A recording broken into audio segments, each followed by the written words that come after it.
이제 1차 선교여행을 하게 되는데 결국 사도 바울이 이 복음을 전하는데 가장 힘들게 했던 집단이 어디냐면 결국 유대인들이었습니다.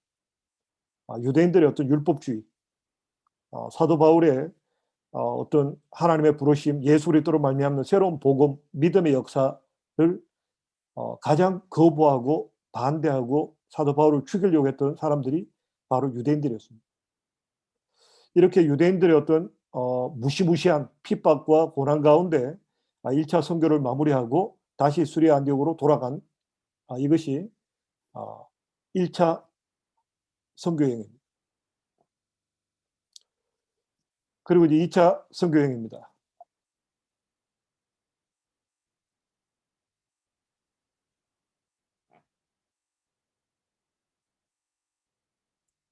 자, 2차 선교여행은요, 이제 키프로스 섬으로 가지 않습니다. 2차 선교여행 때 출발 때부터 바나바하고 바울이 다투게 되죠.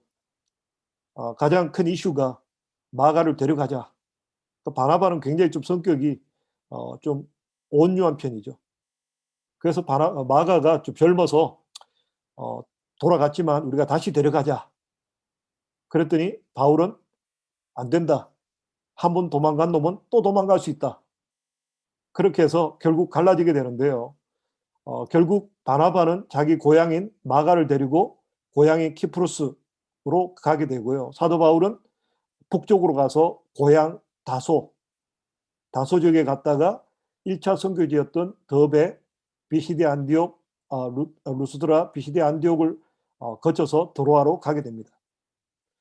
자, 근데 지금 1차, 2차 전도 여행 때 이 사이에 굉장한 큰 일이 있습니다. 뭐가 있었냐면 예루살렘 총회가 열리게 됩니다. 왜 총회가 열렸냐니까 사도 바울이 이방인들에게 복음을 전했는데 결국 여기 이방인들이죠. 헬라인들, 이방인들에게 복음을 전했는데 유대인들이 계속해서 방해합니다. 왜 율법을 안 지키느냐? 율법 안 지키는 거 잘못 가르친 거 아니냐? 여기에 대해서 계속 시비를 걸게 되고 태클을 걸게 되어서 사도 바울이 좋다. 그러면 예루살렘에 가서 결판을 내겠다. 해서 1차 선교행을 끝나고 나서 바울이 예루살렘에 가서 총회를 열게 됩니다. 자, 과연 이방인들이 할례를 받아야 되느냐? 유대인들이 이방인들이 계속해서 유대인들처럼 율법을 지켜야 되느냐? 논쟁이 벌어집니다. 이 논쟁이 벌어졌을 때 가장 결정적인 역할을 했던 사람이 베드로입니다. 베드로가 간증을 하게 되죠. 왜냐하면 베드로가 사마리아 쪽으로 갔다가 이 가이사랴 지역에 가서 고넬료 집에 가게 됩니다. 백부장 고넬료 집에 가게 되는데 그때 이방인들에게 베드로가 설교하는데 마치 오순절날 다락방에 성령께서 임하셨던 것처럼 성령이 임한 거예요. 그러니까 예수님께서 침례 요한이 그랬잖아요. 나는 너희들을 물로 침례 주지만 내 뒤에 오시는 그분은 불로 성령으로 침례를 줄 것이다. 근데 성령 침례를 받은 거예요. 그때 베드로는 알았죠. 이방인들의 구원이 율법하고는 관계가 없구나. 그 어떤 간정이 굉장히 예루살렘 총회에서 결정적인 역할을 합니다. 그래서 베드로가 하나님께서 이방인들을 부르시는 데는 율법으로 혈통으로 그리고 할례를 받았냐 안 받았냐 이걸로 부르는 게 아니다. 더 이상 율법에 얽매이는 것 가지고 이방인들을 힘들게 해서는 안 된다. 그러자 그 당시 예루살렘 교회 담임 목회자가 예수님의 동생 야고보 목사님입니다. 야고보 목사님이 쭉 성경을 인용하면서 베드로도 이야기했고 성경에 기록된 대로 새로운 시대가 열리게 되었다. 더 이상 이방인들에게는 율법이 할례가 필요 없다 하는 합의를 보게 됩니다. 그래서 공문서를 쓰게 됩니다. 공문서를 써가지고 결국 이제 이방인들에게 한 4가지만 조심하게 하자. 그 중에 세 가지가 음식입니다. 그 고기를 피채 먹지 마라. 그다음 목매 죽은 것을 먹지 마라. 그리고 제사상에 올라간 음식은 먹지 마라. 그리고 음행을 피하라. 요 네 가지만 지키면 된다. 더 이상 우리가 예수를 믿는데 율법, 할례 필요 없다. 그렇게 합의가 이루어지게 되고 공문서를 만들게 됩니다. 그래서 사도 바울이 2차 선교를 출발할 때 1차 선교했던 지역 이 갈라디아 교회를 거쳐가면서 이 공문서를 전달했던 거죠. 더 이상 이제 우리 이방인들에게 할례라든가 율법 중요하지 않습니다. 이제 우리가 오직 예수를 믿으면 구원받습니다. 하는 복음을 전하면서 이제 비시대 안디옥을 지나서 가게 됩니다. 자, 우리가 너무나 잘 알고 있는 대로 원래 2차 선교 여행 때 이 바울이 꼭 가고 싶었던 도시가 있습니다. 그게 어디냐면 이 화살표 있는 쪽 여기 에베소입니다. 에베소가요. 제가 나중에 이제 기회가 되면 한번 저 에베소의 사진을 한번 보여드릴 텐데 에베소가 그 당시 그리스 로마 우리가 지금은 그리스 로마 신화라 그러지만 그리스 로마 종교입니다. 우리가 알고 있는 그리스 로마 신화가 그들에게는 종교였죠. 이 종교의 중심지, 그 당시 그리스 로마 종교의 중심지가 에베소였습니다. 현대 과학으로 봐도 어마어마한 신전이 있었던 곳이 에베소입니다. 그래서 사도 바울의 전략은 뭐냐면 항상 대도시, 큰 도시를 먼저 공격해서 복음을 전하는 거. 이게 사도 바울의 전략이었습니다. 그래서 사도 바울은 이 에베소 교회로 가고 싶었습니다. 이 아시아 지역에 있는 에베소 교회를 가고 싶었는데 하나님께서 계속 막으시죠. 계속 하나님께서 성령의 감동을 주시지 않고 계속 몇 번을 들어가려고 했는데 이 밑으로 내려오고 싶었는데 못 내려가고 결국 바닷가까지 가게 됩니다. 이 드로아가 어디냐면 우리가 그리스 로마 신화에 보면 트로이 목마가 나오죠. 트로이 목마로 유명했던 지방이 바로 드로아 지역입니다. 자, 이 드로아 지역까지 가게 되는데 결국 사도 바울은 이 밑으로 해서 에베소로 가고 싶었는데 결국 하나님께서 계속 막으시는 바람에 바닷가까지 가게 되었습니다. 그래서 사도 바울이 계속 기도합니다. 하나님, 도대체 뭘 원하십니까? 왜 자꾸 길을 막으십니까? 나는 이 아시아 지역에 에베소 지역 가서 복음을 전하고 싶은데 왜 하나님께서 막으십니까? 그때 하나님께서 이 사도 바울에게 환상을 보여주죠. 바로 마게도니아 환상입니다.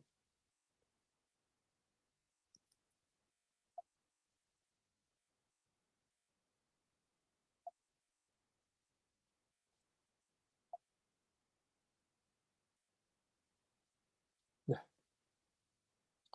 결국 바다를 건너서 네아폴리를 지나서 빌립보로 가게 됩니다.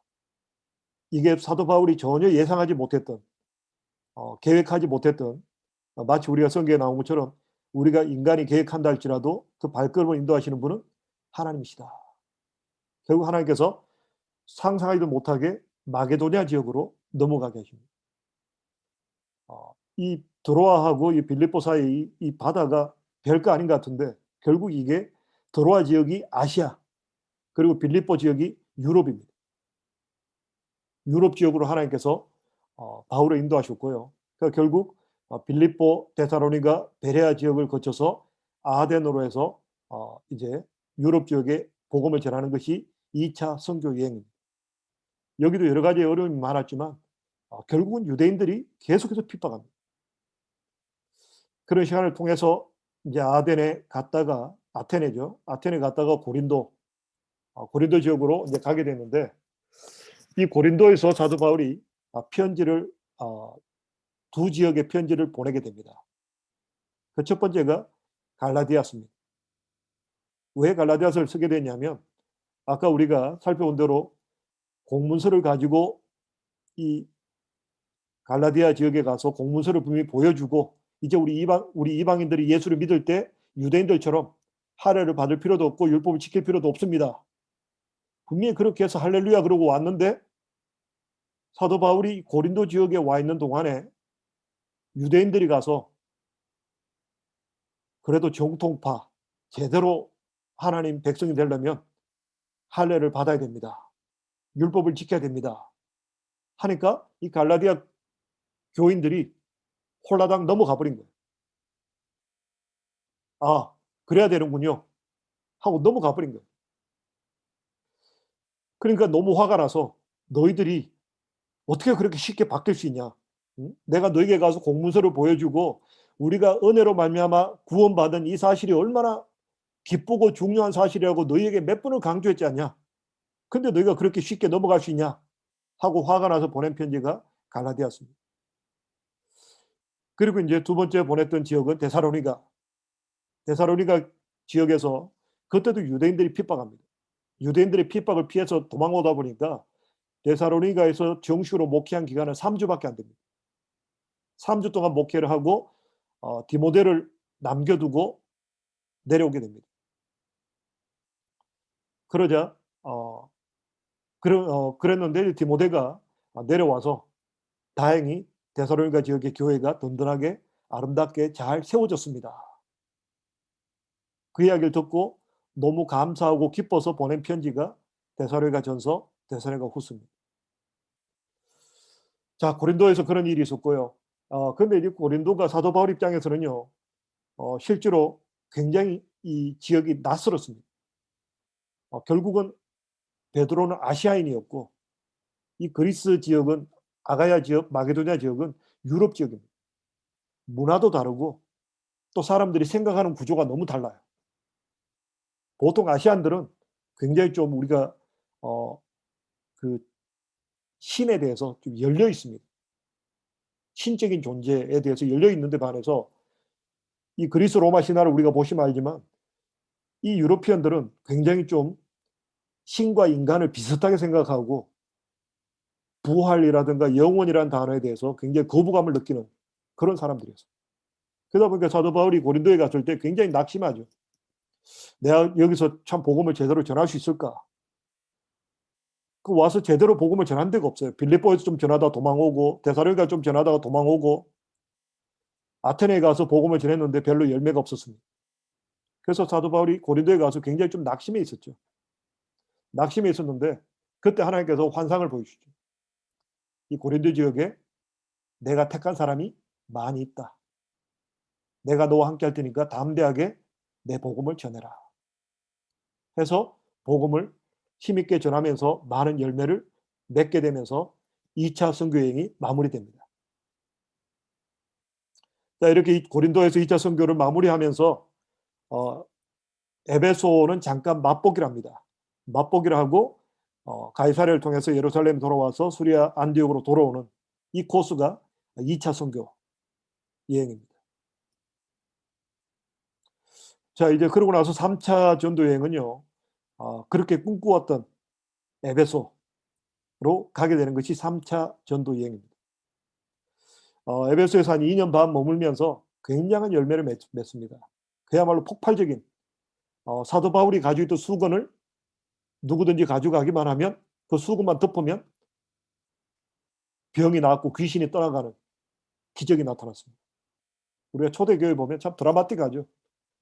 베드로 같은 경우는 지나가다가 베드로 그림자만 덮어줘도 병자가 치료되고 귀신이 나갔습니다. 근데 이 에베소에서 사도 바울은요, 가지고 있던 앞치마를 가져가지고 덮으면 병자가 치료됐어요. 그래서 영국에도 보면 지금도 아직 그런 전통이 남아 있어요. 누군가 좀 멀리 스코틀랜드에 계신 분이 아프다. 그러면 런던에 있는 목사님 손수건이라든가 수건을 달라고 그래서 가져가서 그 환자에게 덮으면서 기도합니다. 이런 어떤 전통들이 남아 있는데 실제로 이 에베소 교회에서 굉장히 어마어마한 기적들이 나타납니다. 자, 그리고 에베소에서 복음을 전하는데 뭐 그냥 오늘은 그냥 수박 그 닫기로 그냥 넘어가겠습니다. 자, 복음을 전하고 이제 고린도로 가게 됩니다. 자, 이제 정확하게 이제 3차 전도 여행을 설명한 이유가 뭐냐면요. 결국 사도 바울이 로마서를 기록한 곳이 어디냐면 바로 이 고린도 지역입니다. 이제 고린도에서 사역을 마무리하고 예루살렘으로 가기로 돼 있었는데 겨울이었습니다. 그래서 한 3달 정도 고린도에 머물게 되면서 그때 기록한 책이 바로 로마서입니다. 자, 이제 제가 그렇게 1차, 2차, 3차 선교여행을 좀 간략하게 설명한 이유가 뭐냐면요. 결국 어떤 거의 한 이 3차에 걸친 선교여행이 거의 한 10년, 이제 10년쯤 되는 10년에 걸쳐서 선교를 합니다. 결국 이 사도 바울이요.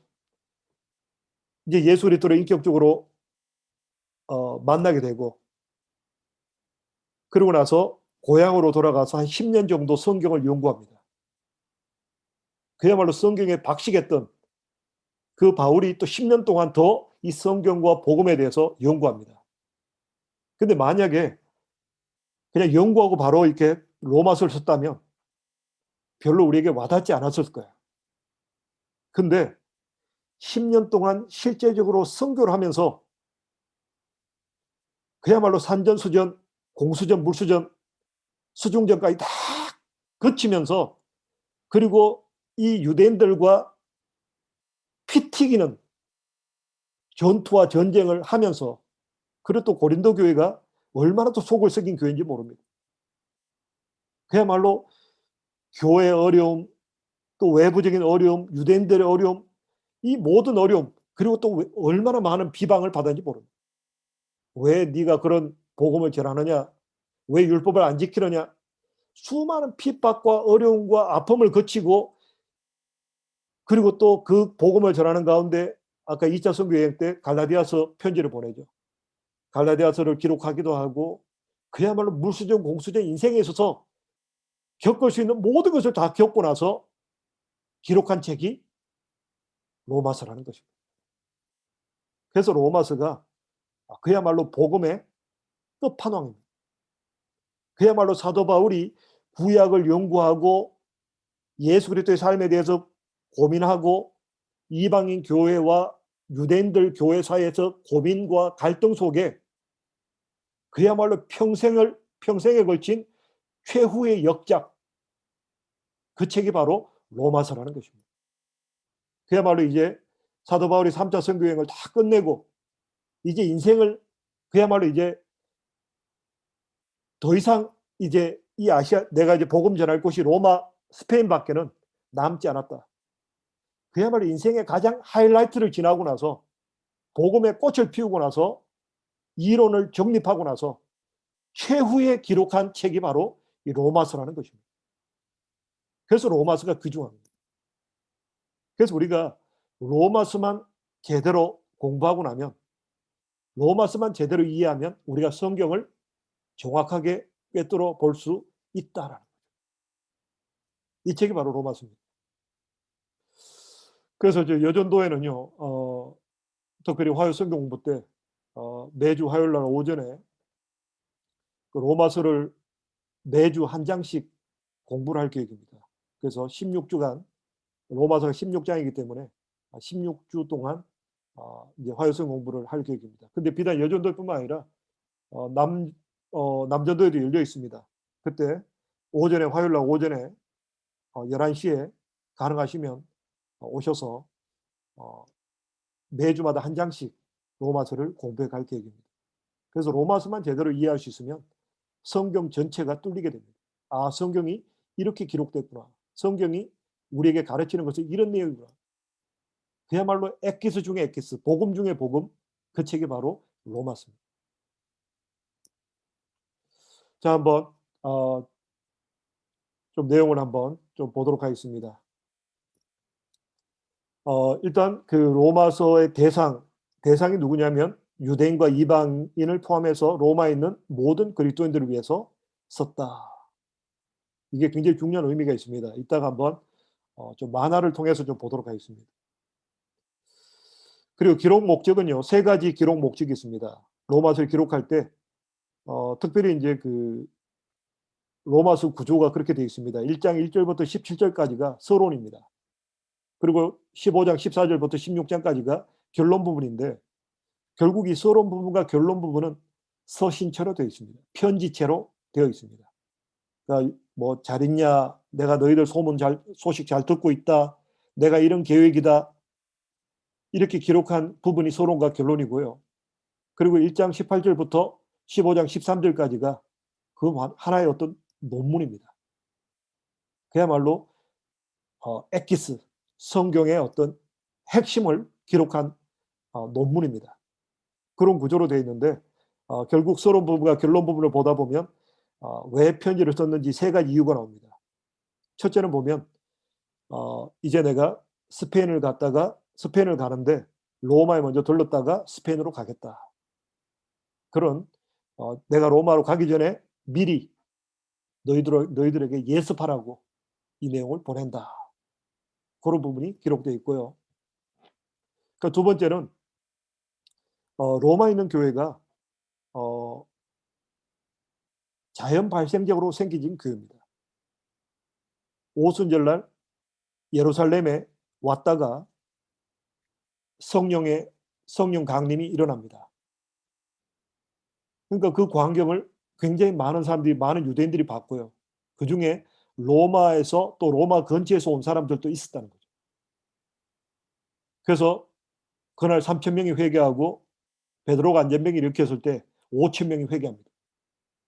그 회개한 사람들 중에 로마 사람들이 있었고 로마로 갔죠. 가서 교회를 세웠는데 이제 그러다 보니까 성령 체험을 했는데 복음에 대해서 잘 모르는 거예요. 그래서 로마 교회에다가 이 하나님의 구원의 기본 구조에 대해서 설명하기 위해서 기록한 책이다. 그리고 세 번째 보니까 결국은 이 교회 내에서도 보면 사도 바울과 예수님을 핍박했던 유대인들도 있었고 교회 내에서도 회심한 유대인들 중에도 율법주의적인 사고를 깨지 못한 이 유대인들이 있었습니다. 그들을 위해서 이 복음이 쓰여졌다 하는 거죠. 만화책이 잘 보이나 모르겠습니다. 어떻게 만화책이 좀 잘 보이나요?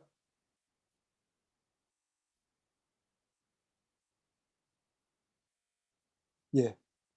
일단 결국 이제 유대인과 헬라인, 아까 말씀드린 대로 이 그 바울 서신의 대상이 로마서의 어떤 대상이 유대인과 헬라인입니다. 이 유대인과 헬라인이 결국 유대인은 하나님 나라를 대표하는 사람들이고 이 헬라인들은 세상 나라를 대표하는 사람입니다.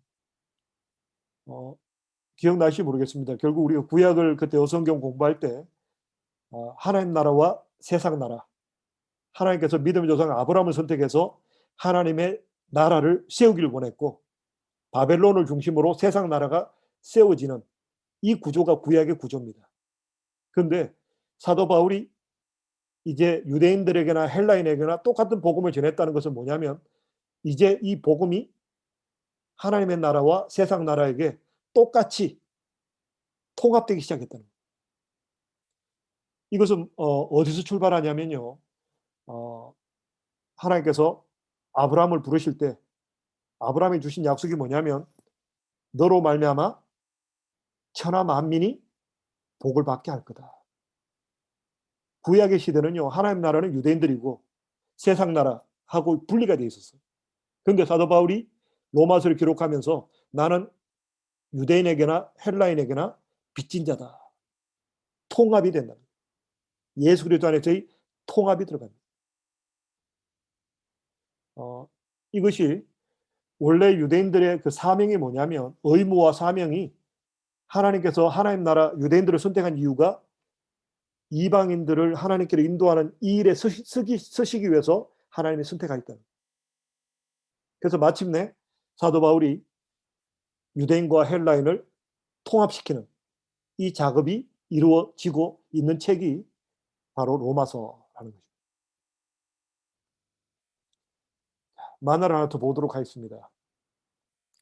자, 결국에 화살표가 보이죠. 맨 위에 보시면 유대인이 있고 헬라인이 있습니다. 이스라엘의 비전, 원래 하나님이 원하시는 것은 유대인에게 선택받은 유대인들이 하나님의 나라를 확장해서 전 세계가 하나님의 나라로 회복되는 거, 천하 만민이 너로 말미암아 복을 받는 거, 이게 하나님의 뜻이었고 사도 바울은 이 일을 위해서 나가는데 결국 유대인들이 끊임없이 핍박하고 반대했던, 예수님을 십자가에 못 박았을 뿐만 아니라 결국 사도 바울이 복음을 전하는데도 계속해서 방해를 했던 것이 바로 이 유대인들이었습니다. 끊임없이 보면 어, 그 어떤 유대인이 누가 진짜 유대인이냐, 그리고 십자가, 모세, 할례, 율법, 이방인, 은혜, 부활, 이 어떤 복음을 전함에 있어서 끊임없이 이 유대인들은 반대하고 잘못됐다고 하고 비방하고 핍박하고, 이게 유대인들이었고 결국 사도 바울이 내가 어, 그리스도의 흔적이 있다. 더 이상 나를 건드지 마라. 너네 유대인들, 너희가 할례 받아서 그렇게 잘난 척하느냐? 차라리 그러지 말고 할례하지 말고 잘라버려라. 아주 독설을 퍼붓습니다.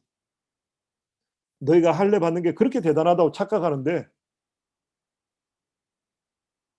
별거 아니다. 할례 받는 거 아무것도 아니다. 하나님의 계획은 예수를 믿음으로 말미암는 구원이다. 그래서 사도 바울은 결국 유대인들에게 어마어마한 핍박을 받고 그들과 논쟁하고 하나님의 복음에 대해서 설명하고 그러는 가운데 그야말로 율법과 복음의 차이가 뭔지, 진짜 복음이라는 게 뭔지 완벽하게 정립이 됩니다. 그야말로 이론뿐만 아니라 삶을 통해서도 복음을 깨닫고 완성시키게 됩니다. 그래서 이 깨닫고 완성되어서 기록한 책이 바로 로마서라는 거예요.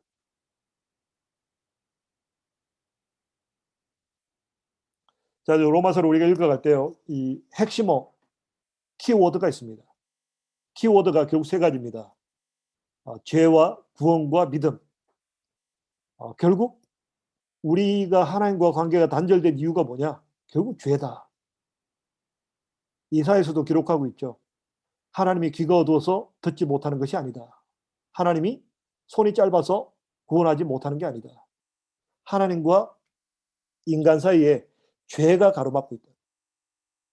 그래서 우리 하나님의 자녀들은요, 세상에 무서워할 거 아무것도 없습니다. 하나님 우리와 함께 하시는데 사람이 내게 어찌하리요. 우리는 세상에 두려워할 존재가 없습니다. 그런데 죄를 두려워하라는 거예요. 왜요?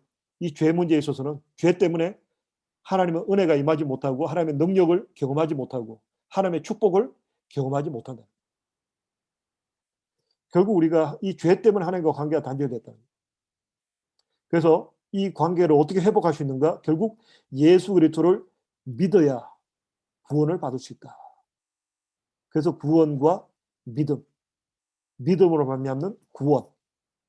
너희가 그 은혜를 인하여 믿음으로 말미암아 구원받았으니 이것이 너에게 난 것이 아니요 하나님의 선물이다. 이것이 우리가 로마서를 읽어갈 때 핵심되는 단어입니다. 자, 마지막으로 이제 내용 분해입니다. 이제 우리 남녀도에서 일주일에 4장씩 읽어가실 텐데요. 일단 내용은 그렇습니다. 아까 말씀드린 대로 서론 부분의 1장 1절에서 17절 편지 내용입니다. 잘 지내느냐? 내가 너희를 한번 보고 싶다. 내가 너희를 보고 싶은 이유는 하나님 주신 은사를 나누기 위해서다. 이런 어떤 친절한 교제를 하는 것이 서론 부분입니다. 그리고 이제 핵심을 이야기하죠. 믿음에서 난 의. 내가 복음을 부끄러워하지 아니한다. 왜냐하면 이 복음은 우리에게 구원을 주시는 하나님의 능력이 된다. 그야말로 이 로마서의 결론 부분을 서론 부분에서 먼저 언급하고 있죠. 자, 그러고 나서 1장 18절부터 4장까지 이제 우리가 믿음으로 말미암는 의, 그야말로 우리가 다 죄인이다. 죄인 아닌 놈 없다. 다 죄인이다. 유대인 너네들 율법 가지고 있다고 자랑하지. 그런데 너희들 안 지키면 어떡할 거냐. 너희가 율법을 가지고 있다 그러면서 율법을 가르치고 너희가 안다면서도 안 지킨다면 그건 의로운 게 아니다. 그럼 결론은 뭐냐? 의인은 없나니? 하나도 없다. 율법을 가지고 있는 사람이나 율법이 없는 사람이나 죄 짓는 게 똑같으면 결국은 의로운 사람은 아무도 없다. 그럼 결국은 어떻게 되느냐? 아브라함이 믿음의 조상이 되었는데 아브라함이 왜 믿음의 조상이 되었느냐? 아브라함이 하나님의 말씀을 아멘 하고 믿어서 의롭게 되었다는 거예요. 그래서 하나님 앞에서 오는 의라는 게 뭐냐? 결국 믿음에서 오는 거다 하는 것을 1장부터 4장까지 이제 이번 주간에 우리가 읽어갈 내용입니다. 이런 관점을 가지고 반항하시면 성경을 보고 깨닫는 것이 많을 겁니다. 결국 1장부터 4장까지는요. 결국 인간은 아무것도 할 수 없다는 거예요. 의인은 없나니 하나도 없다. 근데 이 결론이 사도 바울이 낸 결론이냐? 아니라는 거죠. 이게 구약의 결론입니다. 구약 전체를 통해서 결국 구약에서 우리에게 가르치는 게 뭐냐? 의인은 없나니 하나도 없다. 결국 인간은 죄 짓는 데 빠르다. 입술로 죄를 짓고 발로 죄 짓고 행함으로 죄 짓고 결국 인간은 의로운 구석이 하나도 없다. 오직 예수 그리스도를 믿는 이 의로움, 이거 외에는 다른 방법이 없다. 이 내용이 1장 하반부부터 4장까지의 주 내용입니다. 그리고 이제 다음 주간에 읽게 될 5장부터 8장까지는요. 자, 이제 믿음으로 이제 우리가 의롭게 되었어요. 그럼 어떻게 살아야 될 것인가?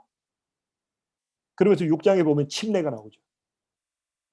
제가 침례식을 할 때마다 계속 이야기합니다. 이 침례가 굉장히 중요하죠. 결국 우리가 예수를 믿는 게 뭐냐 하는 하나의 모델이 되는 거예요. 우리가 예수 믿는 게 뭐냐? 좀 착하게 살고 좀 바르게 사는 거냐? 아니다는 거죠. 그래서 예수님께서 마지막 유언으로 하신 말씀이 그거잖아요. 오직 너희가 아버지와 아들과 성령 이름으로 침례를 주고 내가 너에게 분부한 모든 것을 가르쳐 지키게 하라. 아니 유언하실 때 그렇게 하실 말씀이 많을 텐데 왜 침례를 왜 넣었을까? 그만큼 침례가 중요하다는 거죠.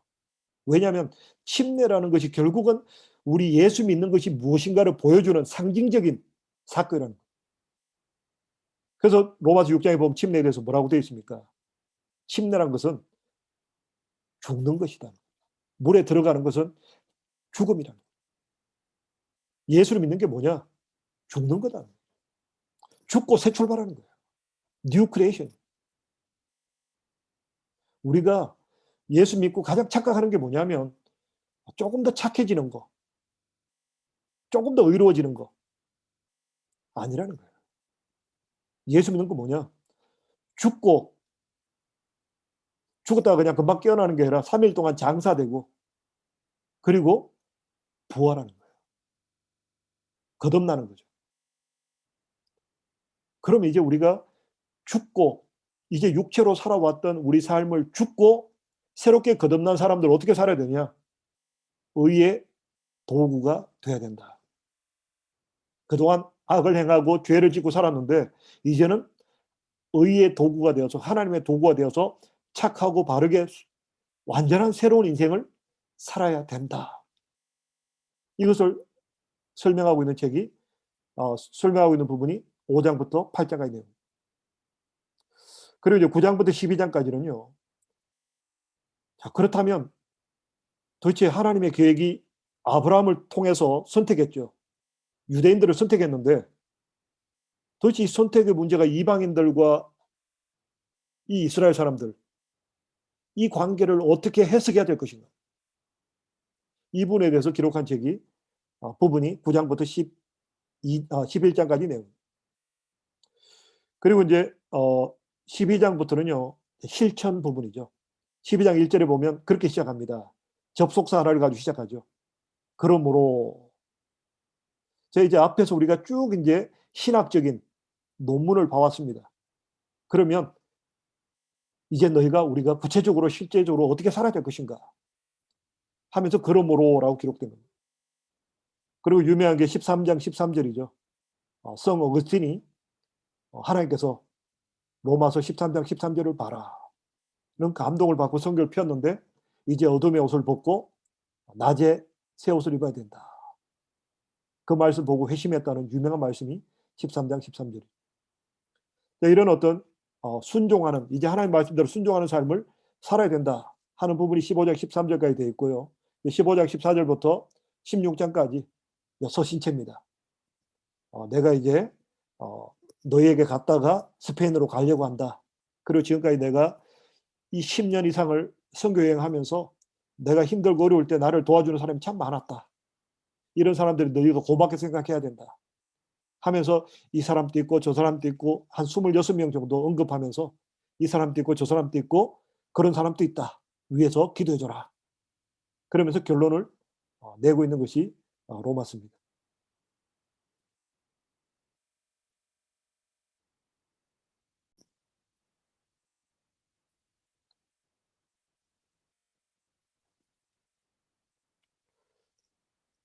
자, 제가 좀 분량이 좀 많았습니다. 자, 한번 음량을 켜주시고.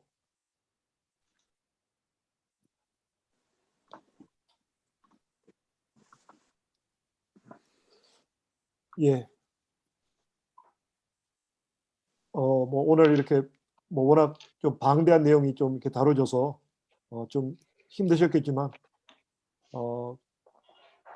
일단 저는 생각할 때 이제 우리가 내일부터 로마서를 읽어갈 때 하나만 기억하면 좋을 것 같습니다. 그야말로 로마서는 사도 바울의 전 인생이 녹아있는 책이다. 그야말로 성경을 압축해놓은, 그야말로 엑기스만 모아놓은 어마어마하게 대단한 책이다 하는 그 부분을 기억해 주시고 한번 그렇게 읽어가면 좋을 것 같습니다.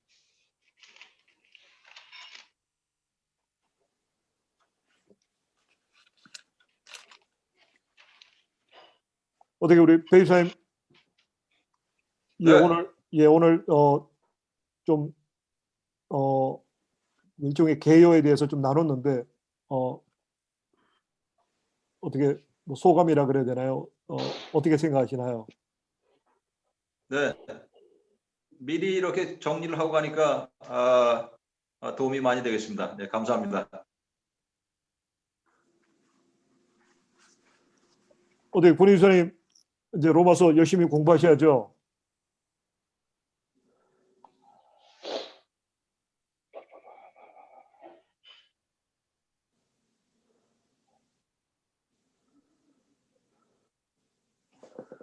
예, 이사회도 또 우리 전도사님하고 같이 열심히 했는데요. 로마서도 또 이제 우리 그 멤버들이 열심히 해서 좋은 성과 있기를 원합니다. 감사합니다. 자, 우리 남준도 회장님. 네. 되게 미리 이렇게 준비해가지고 말씀하시니까 이렇게 잘 읽을 것 같아요. 그리고 잘 이해할 것 같기도 하고. 감사합니다. 근데 여전도에는 한 장을 갖고 한 주를 한다고 그러셨잖아요. 한 장을 갖고 한 주. 아니요, 아니요, 거기도 여전도에도 일주일에 4장, 읽기는 4장으로 그냥 읽어 나가고요. 네. 그거는 이제 구역별로 여전도에는 나눔을 하고, 또 화요일 날은 문이 꼭 여전도회뿐만 아니라 남여전도회 모두게 열려 있습니다. 화요일 날은 로마서 성경 공부만 앞으로 16주 동안 한 장씩 그렇게 해 나갈 계획입니다. 따로 그거는 따로 네네. 이제 한 장씩 네네.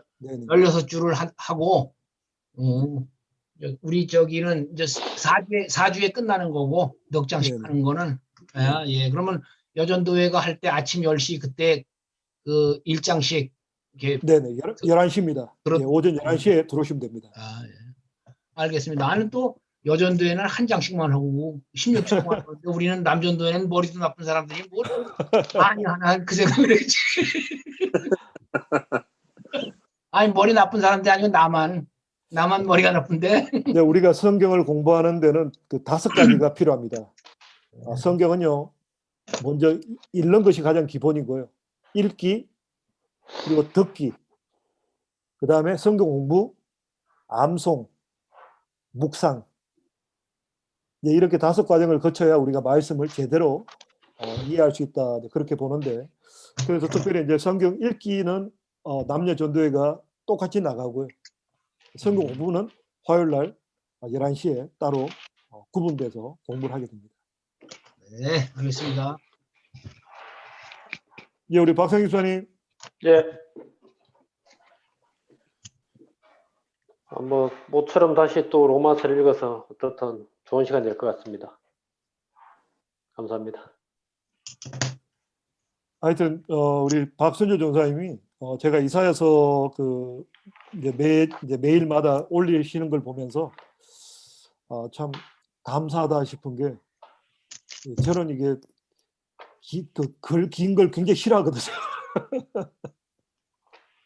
근데 우리 박 전사님이 아주 그냥 긴 내용을 매일매일 참 올려주시는 걸 보면서, 야, 참 우리 참 대단하시고 귀하다는 생각을 좀 했습니다. 그래서 아마 박 전사님이 그 내일부터 이제 매일매일 올려주시는 그 말씀을 참조해서 로마서 읽어 나가시면, 아마 로마서 오늘 개요 부분하고 큰 틀을 머리에 넣고 한 장 한 장씩 깊이 읽어 나가시면 아마 굉장히 큰 은혜가 있을 거라 생각됩니다. 그러고 나서 그 은혜 받은 부분들을 이제 매주마다 박 전사님과 이렇게 함께 좀 나누시면 아마 굉장히 신앙 생활에 큰 유익이 있을 거라 생각됩니다. 박전 도사님이 열심히 공부를 해서 저기 깊이 있게 우리한테 잘 전달을 해줘야 돼요. 또 그리고 그래야 또 우리가 열심히 하지. 박사님 힘내세요. 본인들이 가져가셔야죠. 열심히 해서. 아니, 우리가 하는 건 하는 거지만 또 듣는 걸로 해서 더 또 느낄 수가 있으니까. 자, 네, 성혜 주사님. 네네. 저 아까쯤에 여전도에서 이거 이미 들었던 내용이어가지고 다시 한번 저도 복습이 됐습니다. 네. 아까 여전도랑 좀 많이 다르죠? 네, 그래도 기본 개요 잡아주시는 거 한 번 더 저는 2번, 그러니까 사실 목사님 오늘 말씀하시는 거 듣기 전에 또 로마서를 제가 강의를 들었던 적이 있어가지고 최근에요. 지난달인가? 그래서 제가 한 3번 정도 들었었는데 더 저한테 좀 개념 정리가 더 잘 된 것 같습니다. 그렇게 말씀해 주시니까. 그 여전도에는 그 아까 말씀드린 대로 어성경을 통해서 사도 바울의 3차 전도 여행을 굉장히 좀 깊이 있게 공부를 했었어요. 이제 그러다 보니까 여전도에는 좀 더 깊이 있게 좀 내용을 다뤘고요. 남전도에는 시간 관계상 좀 이렇게 간략하게 이렇게 잘라서 좀 설명을 하고 좀 지났습니다. 뭐 어쩔 수 없습니다. 이미 들인 시간이 다르기 때문에. 여전도에는 이미 뭐 저보다 20시간 정도를 투자했었기 때문에. 또 나중에 또 기회가 되면 사도 바울의 그 전도 여행을 또 한번 깊이 있게 한번 공부할 수 있는 시간을 또 한번 가져보도록 하겠습니다. 그리고 이제 우리가 이제 그 남전도회가 이렇게 읽어 나가면 이제 로마서 다음에 고린도 전후서가 나오거든요. 그때 가서 고린도 전후서가 결국 사도 바울의 3차 전도 여행 때 기록된 책입니다. 그때 가서 제가 한번 다시 도표를 그 지도를 통해서 좀 더 한번 왜 고린도 교회가 고린도 교회 그런 편지가 기록되었는지 또 거기에 대해서 다시 한번 3차 전도 여행에 대해서 다시 한번 설명하는 시간을 갖도록 하겠습니다.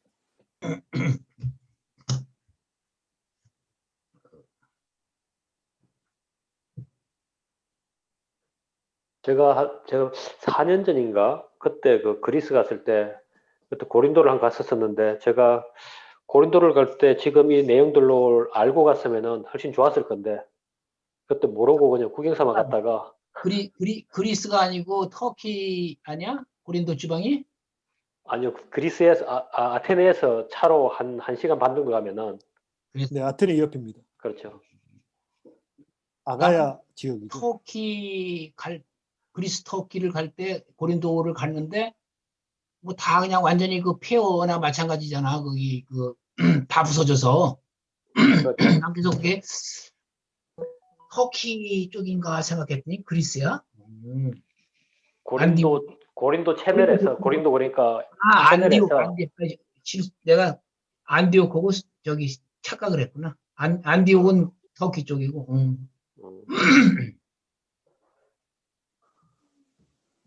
그래, 그 내용을 알고 갔으면 좋았을 건데 좀 그러게. 아쉽습니다. 한 번 더 가세요. 한 번 더 가보고 싶은 곳 중에 하나입니다. 나는 거기 가가지고 겨자씨 할 만한 그거 얘기 나오잖아 성경에. 예. 거기서 처음 그 겨자씨를 봤어. 진짜 그 뭐야 여기에 그 뽀삐라고 그 양귀비 있잖아. 예. 씨가 고만하더라고. 오죽 저기 예? 믿음이 없으면 그래 겨자씨만한 믿음을 가지고 문지산에 가서 절 옮겨 그랬다.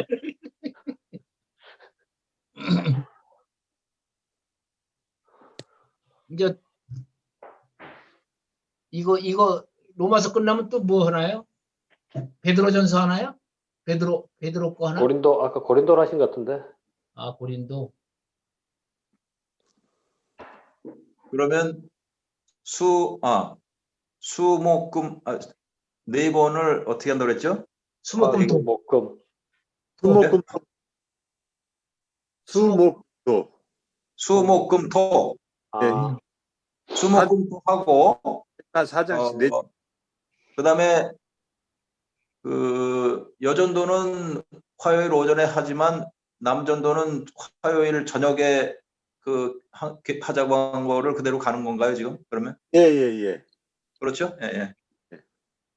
여전도에는 구역별로 말씀 나누는 시간을 따로 가집니다. 말씀 네. 나누는 시간 구역별로 가지고 화요일 날 오전은 그야말로 성경 공부 시간으로 그렇게 구별해서 가지게 됩니다. 오케이. 네, 좋습니다. 네. 자, 그러면 우리 박순재 전사님 한번 마무리 기도해 주시고 모임을 마무리하면 좋겠습니다. 예, 기도하시겠습니다. 거룩하신 하나님 아버지, 우리가 또 2021년을 또 맞이해서 남전도를 또 우리 성경 공부, 특별히 또 로마서를 중심으로 또 모이고 시작하게 해주셔서 참으로 감사를 드립니다. 하나님, 또 로마서를 통해서 하나님의 마음을 알고 또 죄를 알고 또 의의를 알고 하나님과의 관계 속에서 우리가 어떻게 살아야 되는지를 더욱더 생활 속에서 또 열심히 깨닫고 또 순종하며 나아갈 때에 하나님께서 더 큰 은혜 가운데 우리를 인도해 주시리라 믿습니다. 하나님, 우리를 도와주시고 매 순간순간 모일 때마다 지혜롭게 지혜를 성령께서 인도해 주셔서 깨닫고 서로가 또 의견을 또 서로 주고받으면서 삶 속에 또한 그 말씀을 적용하며 순종함으로 또 열매를 많이 맺으며 서로 더욱더 덕담으로 또 증거하며 간증하는 그런 풍요로운 열매가 맺을 수 있도록 인도하여 주시옵소서. 또 오늘 수고해 주신 그 하두영 목사님 참으로 하나님께서 복 주시고 더욱더 은혜 가운데 능력 가운데 함께 주셔서 또 여전들을 또 이끌어 가실 때에 더욱더 지치지 않고 잘 마치며 더욱더 하나님께 영광이 되는 그런 사역으로 인도하여 주시옵소서.